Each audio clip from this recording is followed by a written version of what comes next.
Programme जवाब खपे संगत मां है इम्तियाज मीर। मोहतरम जनाब चेयरमैन पाकिस्तान पीपल्स पार्टी बिलावल भुट्टो ज़रदारी साहब वज़ीरनि जी ऐं मेंबर्स ऐं उन्हनि जी कारकर्दगी ते हिकिड़ो क्वेश्चन मार्क लगायो आहे त सुस्त नज़र अची रहिया आहिनि मूंखे। ट्रांसफर पोस्टिंग जी सियासत ख़त्म थियणु घुरिजे, कारकर्दगी ॾेखारणु घुरिजे, खुली कचहरियूं लॻायूं वञनि, ऑफिसिस में अचे, मनपसंद माण्हुनि सां न मिलिजे, ॿियनि खां बि राय वरिती वञे, पार्टी जे अंदरूनी इख़्तिलाफ़नि खे हुकूमत ते असरअंदाज़ न थियणु घुरिजे। ऐं उन सां गॾु अॻूणा सदर मोहतरम जनाब आसिफ डॉक्टर आरिफ अलवी साहब उन बि ॻाल्हि कई आहे त असांजी उन्हनि सां ॻाल्हियूं थींदियूं जेके घर जा मालिक आहिनि। असां माली ऐं जो बाहर खड़े हैं ठेले वाले, उनसे बात नहीं होगी। मुझे ज्वाइन किया है सीनियर रहनुमा, सीनियर सियासतदान, MNA रह चुकी हैं, MNA हैं, वोमेन विंग्स कराची की प्रेसिडेंट हैं, शाहिदा रहमानी साहबा मेरे साथ हैं। शाहिदा साहबा, मैं आपको वेलकम करता हूं अपने शो में। बहुत शुक्रिया इम्तियाज। आज चेयरमैन साहब हैं, पार्टी के चेयरमैन हैं, आपको पता है वो अकाउंटेबल कर सकते हैं, डायरेक्शन दे सकते हैं और पूछ सकते हैं, जायजा ले सकते हैं, मालूम कर सकते हैं। उनके पास इंफॉर्मेशन होती है कि वुज़रा सुस्त नजर आ रहे हैं, MPS सुस्त नजर आ रहे हैं। क्या कहेंगे इसके ऊपर? जी बिल्कुल इम्तियाज, आपने वजह फरमाया। चेयरमैन पार्टी के हेड हैं और जाहिर है ये उनकी जिम्मेदारी है। जब वो MPs, MNAs और उसके बाद मिनिस्टर्स बनाते हैं तो ये उनकी जिम्मेदारी है कि वो उसको कारकर्दगी को जांच पड़ताल करें। और यही वजह है कि चेयरमैन साहब ने आज एक इम्पॉर्टेंट मीटिंग बुलाई और उसमें अपने वुज़रा की कारकर्दगी को देखा। तो मैं समझती ये तो बहुत ही अच्छी बात है कि चेक एंड बैलेंस होना चाहिए और जो वुज़रा की कारकर्दगी इत्मीनान बख्श थी उन्होंने उसको सलाह दी और अगर कहीं कोई खराबी नजर आई तो उसको इंडिकेट भी किया। आपको पता है कि आज सिंध के अंदर पीपल्स पार्टी को बार बार इक़्तिदार मिला है और हद से ज़्यादा मेजॉरिटी मिली है। आपको पता है आज सिंध के लोग पीपल्स पार्टी के अलावा किसी को हुक्मरानी का मैंडेट नहीं दिया। इतनी बड़ी जिम्मेदारी भी आयद होती है। आपको पता है जो मुआशी सूरत हाल है नेशनल लेवल पे, आपको पता है इससे सिंध को भी गुजरना पड़ेगा। और सैलाब की भी बात की कि जो नुकसानात हुए उसने वफाक से भी डिमांड किया है, क्या कहेंगी? जी बिल्कुल, पाकिस्तान पीपल्स पार्टी की यही खूबी है कि उसकी लीडरशिप हमा वक्त अपने वर्कर के साथ वेल कनेक्टेड रहती है, अपने वुज़रा पार्लियामेंटेरियंस पे गहरी नजर रखती है। और आपने देखा कि जब सैलाब आया था उस वक्त भी तमाम पार्लियामेंटेरियन, तमाम तंजीम, ऑर्गेनाइजेशन मैदान अमल में थी, मसरूफ़ अमल थी और उन्होंने सैलाब के अंदर बेहतरीन कारकर्दगी चेयरमैन साहब की हिदायत के मुताबिक की। और यही वजह है कि आपने देखा कि वो जो कैजुअलिटी होनी थी वो नहीं हुई, बहुत बड़े तबाही हुई, लेकिन वो एक नेचुरल था। उसके बाद जो है उन्हें रिहेबिलिटेशन का जो मरहला है उसमें चेयरमैन साहब ने खुसूसी लीडरशिप लेते हुए आपने देखा कि इंटरनेशनल आलमी सतह के फॉरम्स के लोगों को लाया गया, UN के सेक्रेटरी जनरल को लाया गया और तमाम एम्बेसडर्स को लाके दिखाया गया कि कितनी बड़ी तबाही हुई। और आपने देखा कि फिर उसके नतीजे में जो मकानात और तमाम रिहेबिलिटेशन सेंटर बनाए गए और रिहेबिलिटेट किया गया। इतने कम वक्त में इतने ज्यादा मकानात की तामीर और उसको तमाम चीजें प्रोवाइड करना, ये पाकिस्तान पीपल्स पार्टी की क़यादत ने किया। और यही वजह है कि पीपल्स पार्टी की क़यादत से लोग भरपूर एतमाद करते हैं। आरिफ अलवी साहब का आपको पता है कि बयानात कल भी था, आज भी कुछ बयानात न्यूज़पेपर्स में उन्होंने कहा है कि हमारी घर के मालिक से बात होगी। यानी कि सियासी जमातें जो इक़्तिदार में बैठी हैं उनको उन्होंने कहा है कि ये माली हैं। क्या कहेंगी?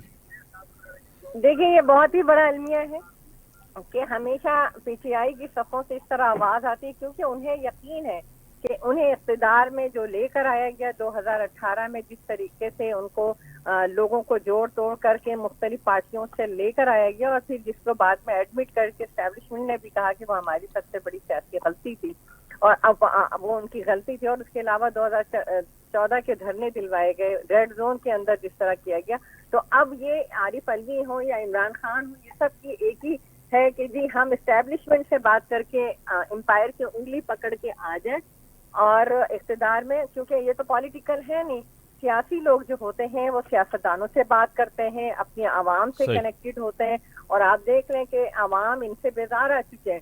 लेकिन ये मुस्तकिल जो है इस तरह के बयानियां जो पॉलिटिकल लोगों का कभी भी नहीं हो सकता। ये मुल्क का क़याम जो है सियासी जद्दोजहद के नतीजे में आया। इस मुल्क में जमहूरियत जो है वो एक बड़ी पॉलिटिकल जद्दोजहद के नतीजे में आई, जिसमें भुट्टो खानदान ने अपनी जाने गंवाई, जिसकी हमारे शहीद जुल्फ़िकार अली भुट्टो, उनका पूरा खानदान, और इसके अलावा हजारों कारकुनों ने अपनी जानों का नजराना दे के इस मुल्क में बहाली जमहूरियत किया। शहीद मोहतरमा बेनज़ीर भुट्टो साहिबा ने अपनी लहू की से आबियारी की जमहूरियत की।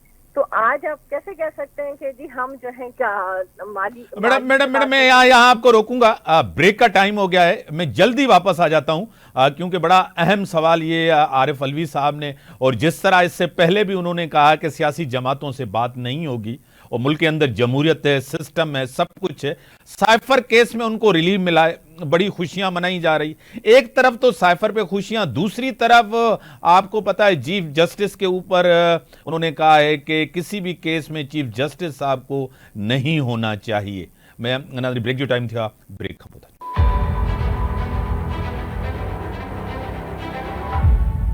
वेलकम इरादे, मेरे साथ सीनियर रहनुमा हैं पाकिस्तान पीपल्स पार्टी के एमएनए शाहिदा साहब। आपको पता है एक तरफ तो साइफर से जो रिलीफ मिला, आपको पता है ये तो किसी से ढकी छुपी बात है नहीं। जिस तरह वो लहराते थे, जिस तरह कहते थे कि हम इसके ऊपर खेलेंगे, जिस तरह कहते थे यही साजिश है, अमेरिकन ने साजिश की, उसके बाद कह रहे थे बाजवा साहब ने साजिश की, जिस तरह यू टर्न लेते हुए आए, उसके ऊपर जब रिलीफ मिलता है तो फिर तो अदालतों की बड़ी तारीफ होती है। दूसरी तरफ तनकीद होती है कि चीफ जस्टिस साहब कोई उस केस में नहीं बैठे जो पीटीआई का केस है। क्या कहेंगे?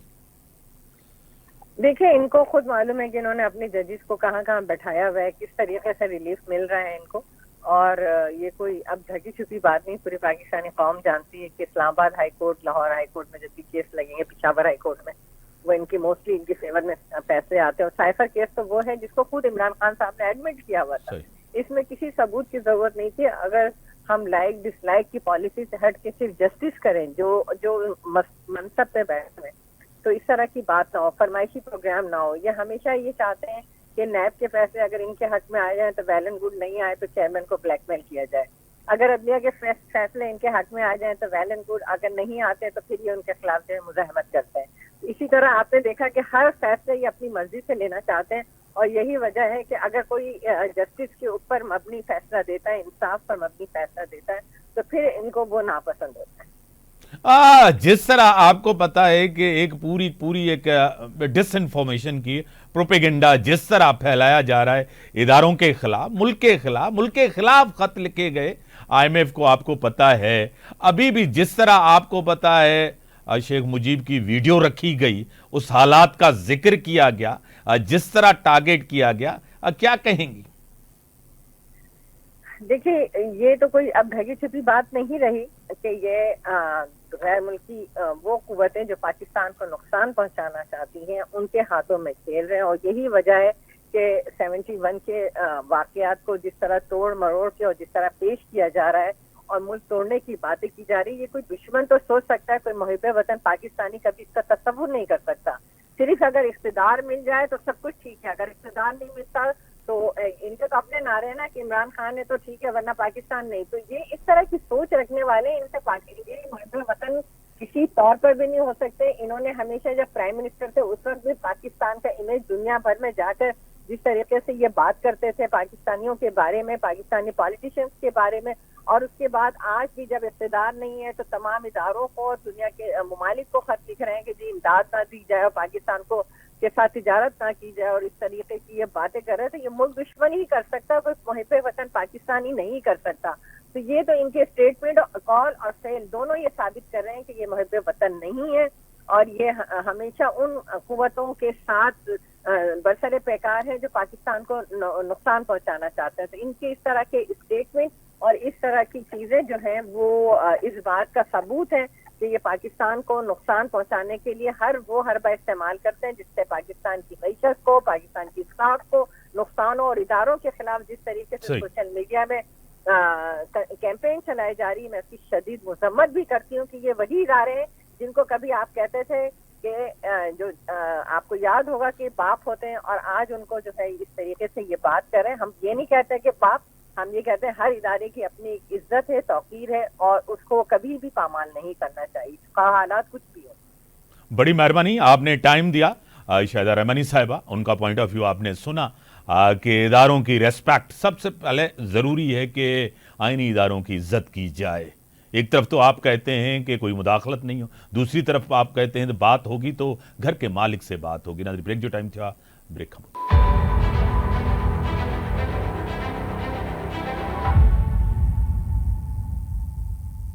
वेलकम है रानी, मुझे टेलीविजन पे ज्वाइन किया है सीनियर रहनुमा, सीनियर सियासतदान है, मैंने रही चुकी हैं पीटीआई से, उनका नजरियाती ताल्लुक है, पीटीआई की रहनुमा है, वोमेन विंग सिंध की प्रेसिडेंट रह चुकी हैं, नुसरत भाई साहबा मेरे साथ हैं। मैं आपको वेलकम करता हूं अपने शो में। जी बहुत शुक्रिया।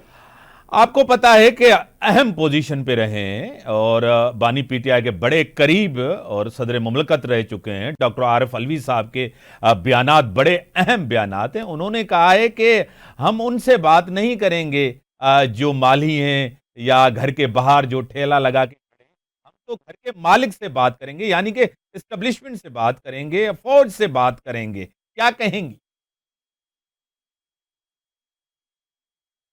जी मैडम।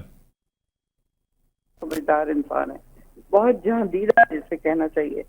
वो नॉर्मल कोई आईक्यू के बंदे नहीं है। तो वो जो बात करते हैं वो बहुत समझदारी से करते हैं और बहुत अच्छे तरीके से करते हैं। अब जब उन्होंने ये कहा है, मेरी आवाज ठीक आ रही है आपको? हाँ सही आ रही है आप। जब उन्होंने ये बात की है कि घर के माली से बात नहीं करेंगे, घर के मालिक से बात करेंगे, तो साफ पता है कि इसके बारे में कह रहे हैं और क्यों कह रहे हैं। क्योंकि जाहिर है, देखिए जिनके पास अथॉरिटी है, जो डिसीजन ले सकते हैं, जो बात को आगे पहुंचा सकते हैं, उनसे ही बात करनी चाहिए ना। ये फॉर्म 47 वाले गलत ओथ वाले लोग, इनसे क्या बात करे कोई बंदा? इनकी जिंदगी ही गलत तरीकों से गुजरी है, गलत बातों में गुजरी है। तो ये अच्छा खासा मतलब जैसे कहना चाहिए, मैं समझती हूँ कि ये बहुत इंटेलिजेंट बात उन्होंने की।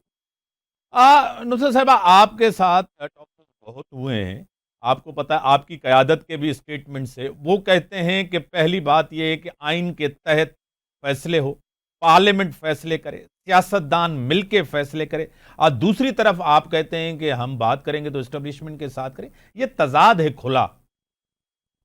देखिए, ये उस वक्त की बात थी जब असेंबली थी, जब प्रॉपर तरीके से वोट हुए थे और वो आए थे। प्रॉपर तरीके से वो लोग भी आए थे और हम भी आए थे। उसमें कोई बेईमानी या कोई इस तरह की नई चीज थी।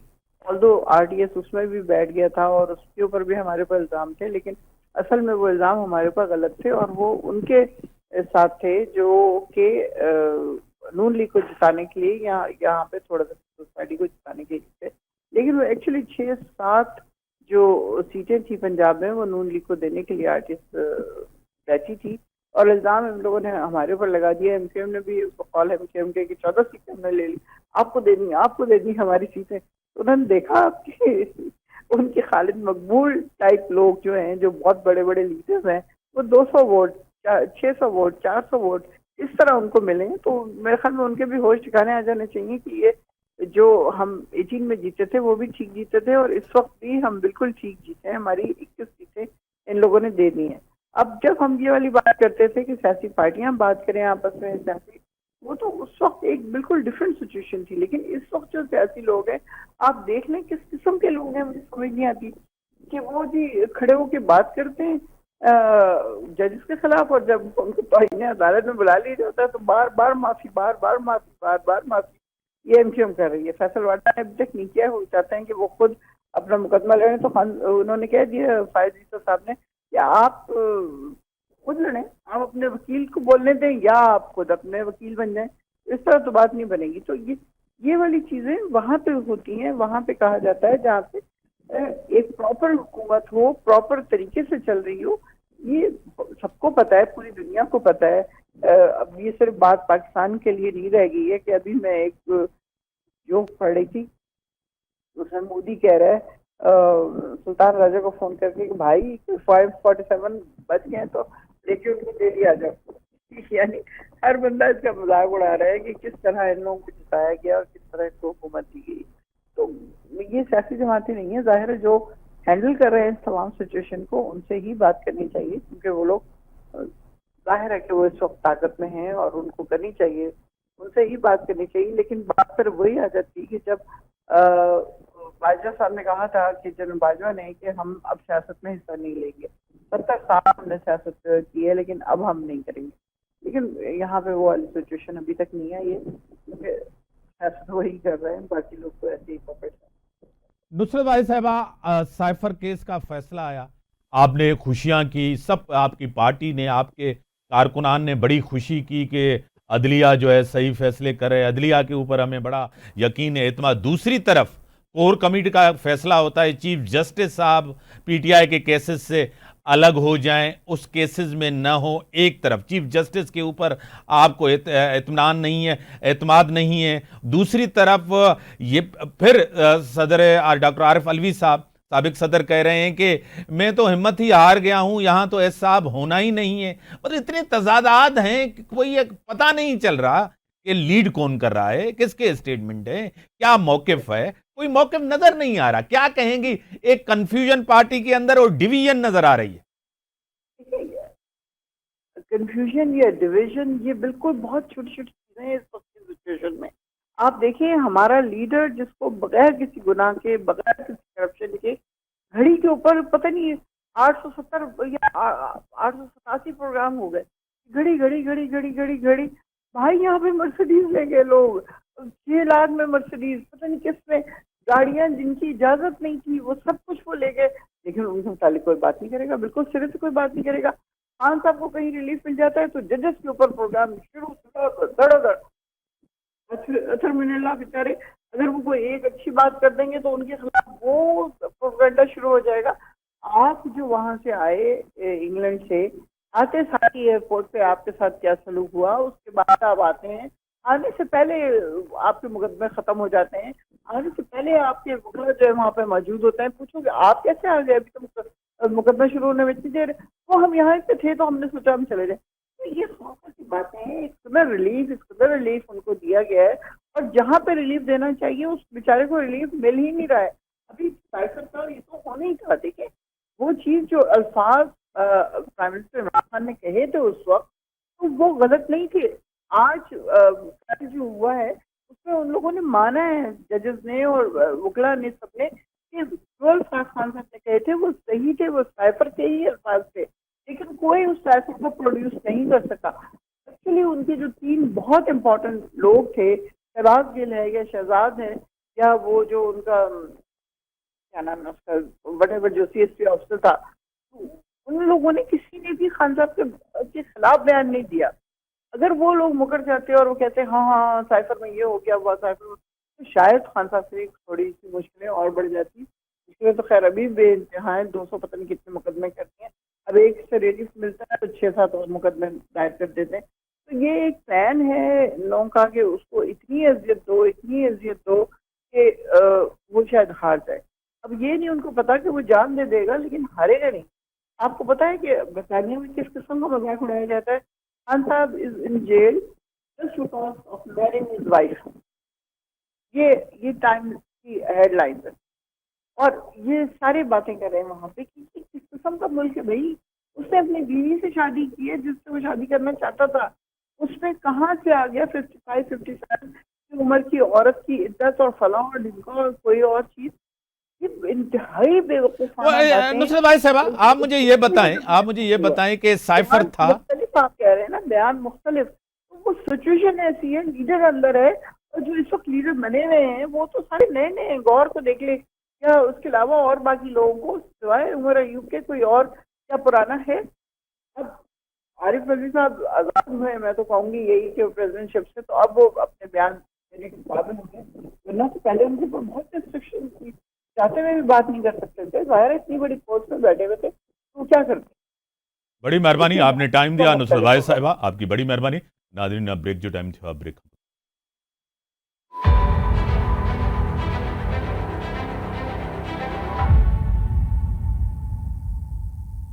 वेलकम बैक नाज़रीन। मूंखे ज्वाइन किया सीनियर रहनुमा, सीनियर सियासतदान, सीनियर वज़ीर रही चुका आहिनि, स्पीकर रही चुका आहिनि, सेनेटर रही चुका आहिनि, मिनिस्टर रही चुका आहिनि, पाकिस्तान पीपल्स पार्टी सिंध जा सदर आहिनि, सीनियर रहनुमा आहिनि। मोहतरम जनाब निसार अहमद खोड़ो साहब मूंसां गॾु आहिनि। सर, तव्हांखे वेलकम चऊं था पंहिंजे प्रोग्राम। महिरबानी महिरबानी। निसार साहब, अॼु पार्लिमानी पार्टी जी मीटिंग थी। बिलावल साहब अदम एतमाद जो इज़हार कियो आहे। वुज़रा जी कारकर्दगी MPA सुस्त नज़र अची रहिया आहिनि ऐं टाइम कोन था ॾियनि ऑफिसनि में, माण्हुनि सां मिलनि कोन था, कचहरियूं खुली नथा लॻाइनि। छा चवंदो? बाबा, चेयरमैन साहब खे ईअं चवणु खपे। चेयरमैन साहब जेकॾहिं ईअं न चवे त पोइ त वधीक सुधारो न ईंदो न। ऐं हमेशह हिदायत हुनजी इहा ई हूंदी आहे त अवाम सां राब्ते में हुजूं ऐं पंहिंजे पंहिंजे इलाइक़े में रहूं, अवाम जा मददगार थियूं। हुन में चेयरमैन साहब जी हमेशह इहा हिदायत हूंदी आहे ऐं उहा हिदायत रिपीट करणु खपे। निसार साहब, ट्रांसफर पोस्टिंग जी सियासत खे ख़त्म थियणु घुरिजे। अहम इहा हिकिड़ो जेको आहे जेके कामोर आहिनि, यानी कि जेके जेके ब्यूरोक्रेसी आहे, उहा ई सबबु बणिजे थी नाकामी जो। त ट्रांसफर पोस्टिंग ते सियासत ख़त्म थियणु खपे। मां हिनखे ख़ुशि आहिनि चवंदुसि। ऐं जेकॾहिं ईअं थिए थो त मुनासिबु आहे। ऑफिसर खे कमु करिणो आहे, जेको ऑफिसर कमु न करे हुनजी कंप्लेन थी सघे थी ऐं अवाम जी दादरसी करण जे लाइ ऑफिसर ईंदो आहे। ऐं इहो आहे जंहिं ते कमु करणु खपे। अंदरूनी इख़्तिलाफ़ातनि जे सबबु पार्टी ऐं हुकूमत खे नुक़सान न थियणु घुरिजे, न रसणु घुरिजे। इख़्तिलाफ़ात आहिनि, यानी कि अंदरूनी इख़्तिलाफ़ात हुकूमत में या पार्टीअ में, मां सम्झी ॻाल्हि कान। मां सम्झां थो कि अंदरूनी इंतख़ाबाती करण जी ज़रूरत न आहे। ऐं अच्छा बाबा, इहे छा आहे? रूमिया छा आहे? हा, रूमिया त लेफ्ट हैंड। हा जी सर। मां छा थो चवां? जी सर। हेलो। हाँ सर। जी ना। अंदरूनी इख़्तिलाफ़ात जंहिंजो ज़िक्र कयो आहे बिलावल साहब। पार्टीअ में अंदरूनी इख़्तिलाफ़ात ॾिसो कोन थींदा आहिनि। इहा ॻाल्हि चवणु मुनासिबु न आहे त को इख़्तिलाफ़ आहिनि। पार्टी मुतहद आहे, पार्टी कमु करे थी पई ऐं ग्रुपिंग आहे, ग्रुपिंग आहे।